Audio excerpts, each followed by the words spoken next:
Hello student, class 10 में आ गए हो और तुम्हें डर लग रहा है कि मैथ का सिलेबस क्या रहने वाला है, तो डरने की कोई जरूरत नहीं। अगर तुम्हें डर लग रहा है तो ये वीडियो आपके लिए है, ठीक है।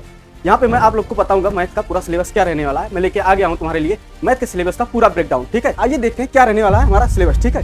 ये यहाँ पे मैंने तुम लोग को एक चार्ट दे दिया है जिसमें कि बताया गया है यूनिट वाइज वेटेज कितना रहने वाला है, ठीक है। किस यूनिट का कितना वेटेज रहने वाला है बोर्ड एग्जाम में, ठीक है। तो यहाँ से तुम लोग को पता चल जाएगा कौन सा चैप्टर आपका कितना इंपॉर्टेंट है, किस चैप्टर से कितने मार्क्स के क्वेश्चन लगभग आएंगे। तो यहाँ पे मैंने पूरा ही बता दिया है यहाँ पे, ठीक है। तो अगर तुम लोग इसका स्क्रीनशॉट लेना चाहो तो ले सकते हो, मैं हट जाता हूँ, ठीक है। तो इसका स्क्रीनशॉट ले लो, इसको अच्छे से अपने स्टडी टेबल के सामने चिपका लेना ताकि ये पता चलता रहे तुम लोग को कि किस चैप्टर से किस यूनिट से कितने मार्क्स के आएंगे। तो तुम लोग को ये पता रहेगा कि हमें कौन सा सब्जेक्ट, कौन सा यूनिट ज्यादा पढ़ना है, कौन सा यूनिट पहले करना है हम लोग को, ठीक है। तो सबसे पहले आओ देख लेते हैं। सबसे पहला यूनिट हमारा क्या है, number system. Number system 6 marks का वेटेज रखता है। तो और ये बहुत ही इजी टॉपिक होता है, हमें पढ़ने तो सारे चैप्टर अच्छे से हैं, बट हमें क्वेश्चन किसके ज्यादा सॉल्व करने हैं, किस पे ज्यादा ध्यान देना है, जिसका वेटेज ज्यादा होगा हमारा, ठीक है। जैसे हो गया हमारा अलजेब्रा। अलजेब्रा कितने मार्क्स का आएगा, हमारा अलजेब्रा आएगा 20 मार्क्स का, ठीक है। टोटल 80 मार्क्स का क्वेश्चन होता है, टोटल 80 मार्क्स का आते हैं हमारे, उसमें 20 मार्क्स का सिर्फ अलजेब्रा आएगा, ठीक है। तो ये कितना होगा, अगर हम इसका परसेंटेज निकालते हैं तो हो जाता है 20/80 × 100, ठीक है। अगर हम इसका परसेंटेज निकालते हैं तो 24 से 80, 25%। सिलेबस का 25% क्वेश्चन आपका सिर्फ अलजेब्रा से आता है। तो अलजेब्रा हमारा मोस्ट इंपॉर्टेंट टॉपिक हो जाता है। तो यहाँ पे हम लोग इंपॉर्टेंट मार्क कर लेते हैं, ठीक है। ये हमारा मोस्ट इंपॉर्टेंट टॉपिक हो जाता है, इसको हम लोग बहुत अच्छे से पढ़ना है, ठीक है। इसको इग्नोर तो बिल्कुल नहीं करना है। फिर आता है हमारा अगला कोऑर्डिनेट ज्योमेट्री, ठीक है। कोऑर्डिनेट ज्योमेट्री भी 6 मार्क्स का पूछा जाता है। तो इसमें ज्यादा टॉपिक है भी नहीं, 1-2 टॉपिक है, अपना सेक्शन फार्मूला हो गया, ग्राफ रिप्रेजेंटेशन हो गया, तो बहुत आसान टॉपिक है, ये भी आराम से हो जाएगा, ठीक है। फिर आता है हमारा ज्योमेट्री। ज्योमेट्री भी बहुत ही इंपॉर्टेंट टॉपिक है, ये लगभग 15 मार्क्स का वेटेज रखता है, ठीक है। ये 15 मार्क्स का वेटेज रखता है, ये भी बहुत इंपॉर्टेंट है, तो इसमें हम लोग इंपॉर्टेंट मार्क कर सकते हैं, ठीक है। यहाँ पे भी इंपॉर्टेंट मार्क कर लेते हैं। तीसरा आता है हमारा पांचवा यूनिट हमारा क्या आता है, ट्रिग्नोमेट्री, ठीक है। ट्रिग्नोमेट्री भी 12 नंबर का आता है, 12 मार्क्स का वेटेज रखता है, तो ये भी इंपॉर्टेंट है। उसके बाद आता है हमारा मेंसुरेशन। मेंसुरेशन क्या होता है, मेंसुरेशन में भी हमारा 10 मार्क्स का आता है। ये भी सिर्फ फार्मूला बेस्ड क्वेश्चन आते हैं, तो इसके फार्मूले बहुत अच्छे से पढ़ना है, सारे फार्मूले याद रखना है, ठीक है। सारे फार्मूलों को बार बार रिवाइज करना है। मेंसुरेशन भी हमारा अच्छा खासा वेटेज रखता है, लगभग 10 नंबर का ये पूछा जाता है, ठीक है। उसके बाद आता है हमारा स्टैटिस्टिक्स एंड प्रोबेबिलिटी, ठीक है। स्टैटिस्टिक्स एंड प्रोबेबिलिटी भी 11 नंबर का पूछा जाता है, तो ये भी हमारा इंपॉर्टेंट टॉपिक है। तो टोटल हमारा आता है 80 नंबर का, और ये रहा पूरा हमारा पूरे यूनिट का सिलेबस, ठीक है। तो हमारा नंबर सिस्टम हो गया, अलजेब्रा हो गया, coordinate geometry, geometry, trigonometry, mensuration और स्टैटिस्टिक्स एंड प्रोबेबिलिटी, ये हमारा पूरा सिलेबस रहने वाला है। हम लोग आगे देखते हैं कि इसके अंदर में कौन कौन से टॉपिक है, कौन कौन से यूनिट है, ठीक है। तो आइए देखते हैं हम लोग। सबसे पहला हमारा आ जाता है नंबर सिस्टम, ठीक है। नंबर सिस्टम 6 मार्क्स वेटेज रखता है, ठीक है। और इसमें सबसे पहला जो यूनिट आता है हमारा क्या होता है, रियल नंबर। रियल नंबर में भी हमारा आ जाता है यूक्लिड्स डिवीजन लेमना। उसके बाद आ जाता है फंडामेंटल थ्योरम ऑफ अर्थमेटिक, ठीक है। और तीसरा आ जाता है एचसीएफ एंड एलसीएम। उसके बाद प्राइम फैक्टराइजेशन आता है, इरेशनल एंड रेशनल नंबर्स और इसके प्रूफ, ये बहुत इंपॉर्टेंट है। ये इन तीनों में से कोई ना कोई तो एग्जाम में पूछा ही जाएगा, तो इसको बहुत ध्यान से कर लेना, ठीक है। उसके बाद आता है हमारा decimal expansion of rational numbers, ठीक है। दूसरा क्या हो जाता है हमारा, दूसरा यूनिट क्या हो जाता है, अलजेब्रा, जो कि मोस्ट इंपॉर्टेंट टॉपिक है। क्या मोस्ट इंपॉर्टेंट, ठीक, ये मोस्ट इंपॉर्टेंट टॉपिक है। ये तो पूरे सिलेबस का 25% यहीं से क्वेश्चन आता है, ठीक है। तो सबसे पहले क्या होगा हमारा, जीरोज ऑफ पॉलिनोमियल्स। एक पॉलिनोमियल दे दिया जाएगा, एक क्वेश्चन दे दिया जाएगा तुम्हें, उसके जीरोज निकालने होंगे, और उसके बाद उसमें उसके जीरोज और कोफिशिएंट का क्या रिलेशन है, उसका रिलेशन पूछा जाएगा, और उसका ग्राफ पे क्या रिप्रेजेंटेशन है, उसकी अंडरस्टैंडिंग क्या है, वो सब यहाँ पे है, ठीक है। उसके बाद आ जाता है हमारा अगला सेकंड यूनिट अलजेब्रा में ही आता है हमारा pair of linear equation in 2 variables. हमारे 2 वेरिएबल्स दे दिए जाएंगे, उनके हमें रूट्स निकालने पड़ेंगे, जीरो निकालने पड़ेंगे। उसके बाद उसको हम लोग ग्राफ पे रिप्रेजेंट करेंगे, ठीक है। अलजेब्रिक मेथड में देखेंगे, उसका सब्स्टिट्यूशन, एलिमिनेशन सब कुछ यहाँ पे देखेंगे, और उसके कितने जीरोज आ रहे हैं, यूनिक्स आ रहे हैं कि इनफाइनाइट आ रहा है कि कोई सोल्यूशन ही नहीं है, वो सब यहाँ हम लोग देखेंगे, ठीक है। फिर आ जाता है हमारा अलजेब्रा का ही अगला टॉपिक क्वाड्रेटिक इक्वेशन, ठीक है। तो क्वाड्रेटिक इक्वेशन में क्या होता है, स्टैंडर्ड फार्मूला। क्वाड्रेटिक इक्वेशन का स्टैंडर्ड फार्मूला क्या होता है, ax² + bx + c = 0, ठीक है। इसके मेथड देखेंगे, इसके फैक्टराइजेशन हम लोग देखेंगे, उसके बाद इसका क्वाड्रेटिक फार्मूला भी यहाँ पे देखना पड़ेगा। तो और उसके बाद उस रूट का नेचर क्या है, रियल है, इमेजिनरी है, ये सब हम लोग यहाँ देखेंगे, ठीक है। उसके बाद आता है हमारा अगला टॉपिक अर्थमेटिक प्रोग्रेशन, AP।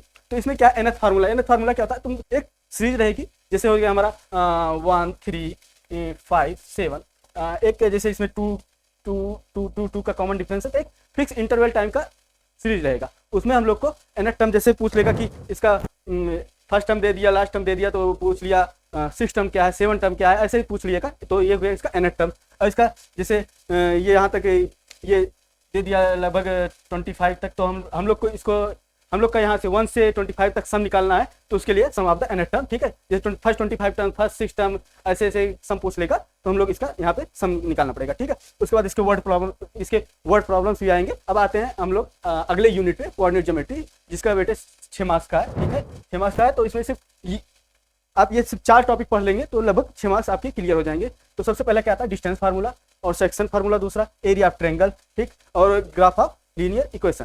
तो इन 4 में ही अब आते हैं हम लोग अपने अगले यूनिट पे, ठीक। यूनिट 4 ज्योमेट्री, जो कि ये भी क्या है, मोस्ट इंपॉर्टेंट में हम लोग मार्क कर सकते हैं, क्या मोस्ट इंपॉर्टेंट, ठीक ठीक।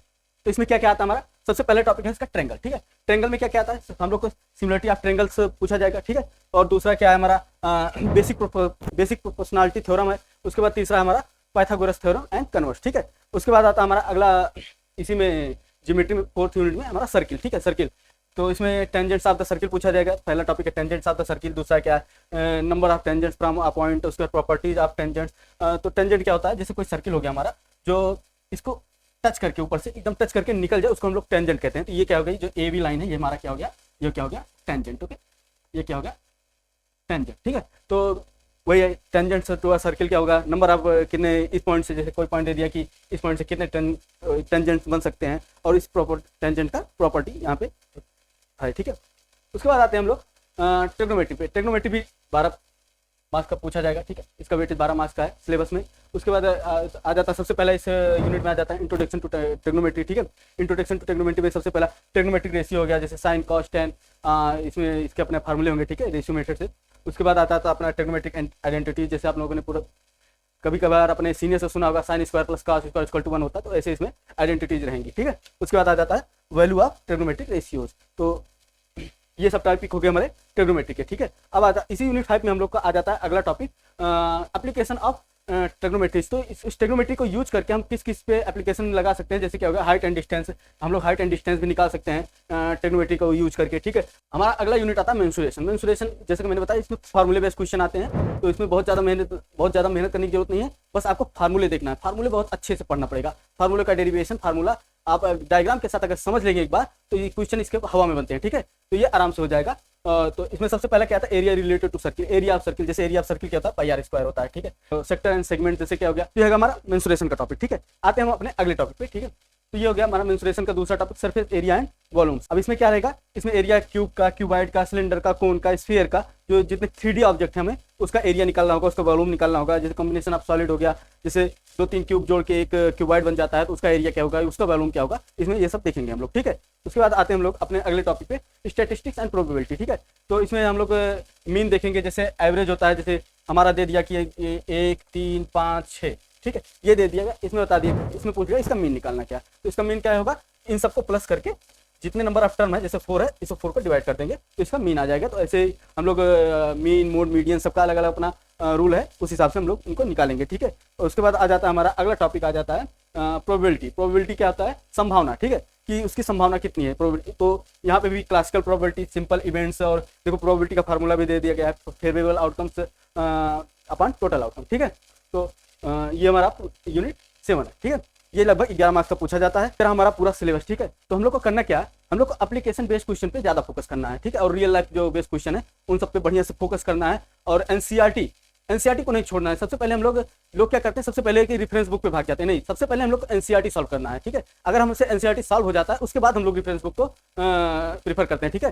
तो अगर एनसीईआरटी सॉल्व हो जाता है तब रेफरेंस बुक पे जाइए, नहीं तो सबसे पहले आप क्या करिए, एनसीईआरटी सॉल्व कीजिए, ठीक है। उसके बाद आ जाता है, देखो अब क्या है, अलजेब्रा प्लस ज्योमेट्री, जो हाईएस्ट वेटेज वाले चैप्टर है उन पर ज्यादा ध्यान देना। जैसे अलजेब्रा कितने का है, 20 मार्क्स का पूछा जा रहा है, और ज्योमेट्री कितना है, 15 मार्क्स का। तो ये टोटल 35 मार्क्स का यही हो जा रहे हैं, आउट ऑफ 80 मार्क्स, ठीक है। आउट ऑफ 80 मार्क्स 35 मार्क्स के सिर्फ 2 चैप्टर हो जा रहे हैं, 2 यूनिट हो जा रहे हैं, अलजेब्रा प्लस ज्योमेट्री। तो जो जिसके वेटेज ज्यादा है हम लोग उस पर क्या करेंगे, ज्यादा ध्यान देंगे, ठीक है। तो हम लोग इसको करेंगे कैसे, एक्चुअली में इसको करना कैसे है, ऐसा थोड़ी है कि हम लोग सिलेबस देख लिए, सिलेबस जान लिए, ये पता कर लिए कि किसमें कौन सा सब्जेक्ट है, कितने मार्क्स का पूछा जाएगा, तो इससे हो जाएगा, नहीं। हम लोग को करना क्या है वो भी ध्यान देना है। तो हम लोग को क्या करना है कि सबसे पहले प्रैक्टिस एनसीईआरटी, देखो एनसीईआरटी के क्वेश्चन प्रैक्टिस डेली करना है, ठीक है, डेली करना है प्रैक्टिस। उसके एग्जांपल को डेली लगाना है हम लोग को। उसके बाद क्या करना है, फार्मूला, ठीक है। मैक्सिमम क्वेश्चन आप लोग को फार्मूला बेस मिलेंगे, ठीक है, यहाँ पे भी। तो फार्मूलों को अच्छे से याद रखना है, सारे फार्मूले, एक एक फार्मूले, जैसे अगर आप जो चैप्टर पढ़ते हैं तो एक अपने डायरी या पेज बना लीजिए, कुछ भी सारे फार्मूले एक साथ लिख लीजिए, उसको डेली उसको रिवाइज कीजिए। ठीक है, आज के लिए बस इतना ही। आई होप तुम लोग को सिलेबस बढ़िया से समझ में आया होगा और ये पता चल गया होगा कि एग्जैक्टली हम लोग को करना क्या है, कहाँ से स्टार्ट करें, क्या कैसे पढ़ें,